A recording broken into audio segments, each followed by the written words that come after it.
Wow, wow, bravo! Yes, so nice way. Priyansu, Priya, see 12th B. She presented. It is really learning how to present the thing.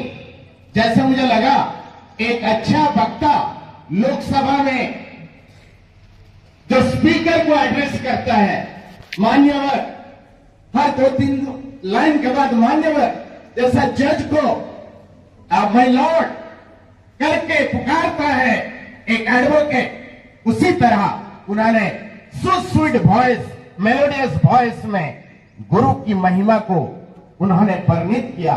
Really I salute her that so nice वे.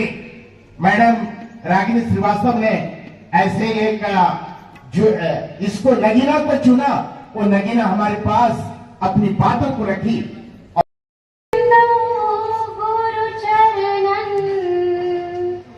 जिन अगम गम लखाया, गुरु ज्ञान दीप प्रकाश करी,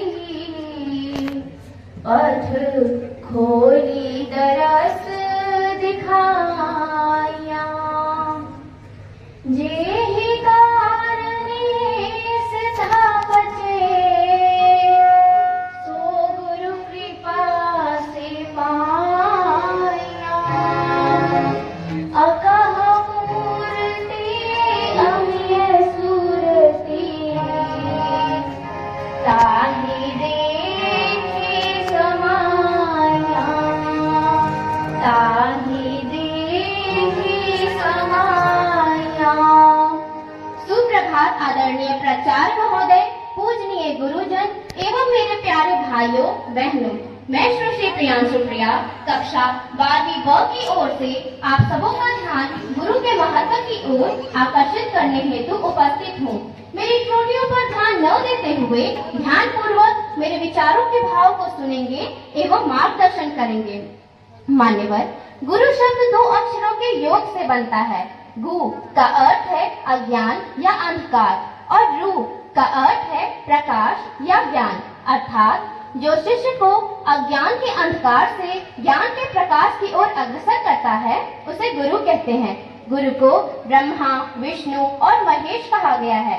तभी तो कबीर जी ने यह कहा है कि गुरु गोविंद दो खड़े, काके लागू मां, बलिहारी गुरु अपने, गोविंद दियो बताए कबीरा, गोविंद दियो बताए. मान्यवर, गुरु नाम में ही सम्मान एवं शिक्षा का भाव होता है. इंसान अपने जीवन में सब कुछ कर सकता है, परंतु वह जो कार्य कर रहा है वह सही है या गलत, यह जानने की सीख उसे गुरु से मिलती है. गुरु को भगवान से भी बढ़कर माना जाता है.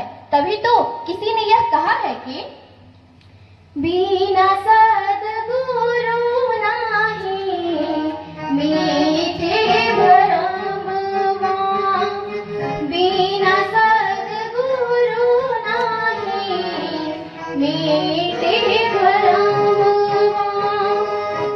तीर्थ हजार कर लो, तीर्थ हजार कर लो, लाखों जतनवा, बिना सद्गुरु नाही मीठे भरमवा.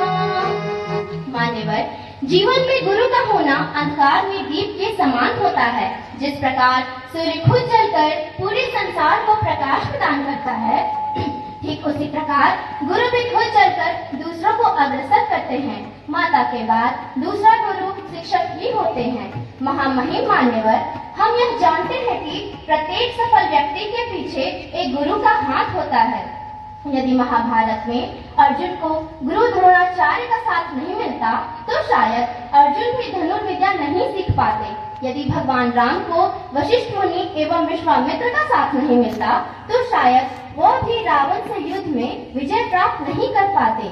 यदि स्वामी विवेकानंद जी को गुरु रामकृष्ण परमहंस जी का साथ नहीं मिलता तो शायद भारत को उसकी अद्भुत एकता का अनुभव नहीं हो पाता। मान्यवर, प्रस्तुतित उदाहरण यह बताते हैं कि मनुष्य जीवन में गुरु का होना एक वरदान है। बिना गुरु के जीवन मानो उस गाड़ी की तरह है जिसमें पहिए तो हैं पर पेट्रोल नहीं। मान्यवर, एक सच्चा गुरु वही होता है जो अपने शिष्य में छुपे हीरे को पहचान कर उसे तराशता है। गुरु सम्मान के पात्र होते हैं। उनके आशीर्वाद में इतनी शक्ति होती है कि वह रंग को भी राजा बना सकती है।